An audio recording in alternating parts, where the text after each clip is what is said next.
Okay, here's the Optimum perm system. It has 6 steps.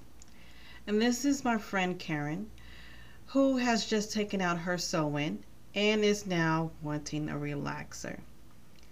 I normally don't do a perm or relaxer, some might call it, after I take out of my sew-in, and I don't recommend it. I think your scalp does need some time to breathe after the pulling and tugging on it.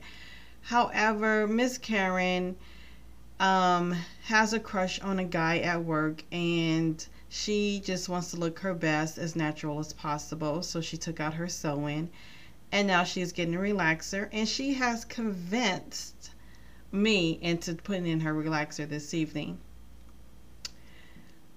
So now what I am doing is parting her hair into 4 sections, and I'm also securing each section so that they don't get in my way when I'm working on each section individually.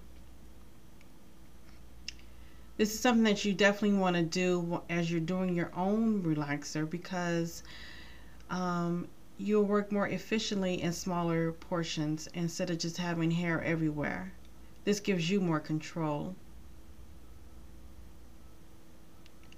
And I'm just being so careful as I possibly can, because again, she just took down those braids, and I want her relaxer to take, and I don't want her scalp to start burning her, and you know, it doesn't take well, and she's not as cute as she want to be. Not to say that men having straight hair is going to make her cute, but she just wants straight hair, and I want the relaxer to work and be straight as possible. She has a lot of hair. Now this is step 1 of the Optimum perm relaxer. I really don't know what it's called. As you've seen earlier, it is in a red box, and she purchased this at Walgreens. Now the reason why we having margaritas is because tonight Karen just experienced the loss of a patient. She does work at a nursing home in the she works in the cafeteria in a nursing home, excuse me. And while she was serving dessert, one of the guys passed away. So it touched her, but she's taking it pretty well. She's a little trooper. Now I am taking the relaxer and applying it around each 4 sections. So I applied it at the nape. Now I'm making my visual parts with the relaxer. I'm going in front of her hair.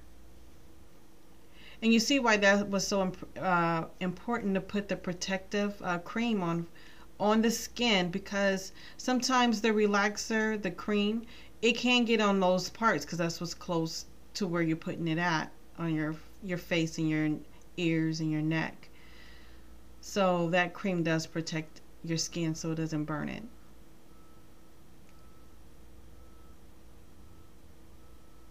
And she was asking me for some reason to massage her scalp. I have no idea what was wrong with her, but she know that was a no knot.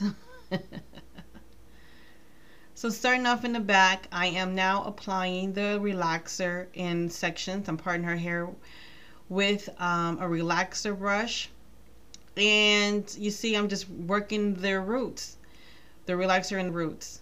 So now I have done all of that. As expected, her hair started to burn. Her scalp, excuse me, started to burn. So I don't even think I had the relaxer in 10 minutes. And now I washed it out.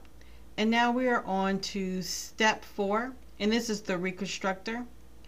So the direction says to put the product in the hair and work from scalp to ends. So that's what I'm doing. And I normally like to work from ends to scalp, but because we did just put in a relaxer, it makes sense that they want to put the reconstructor right on the scalp itself and to comb through. So getting all that product in there. And that sits on for 5 to 7 minutes. I left it on for 10.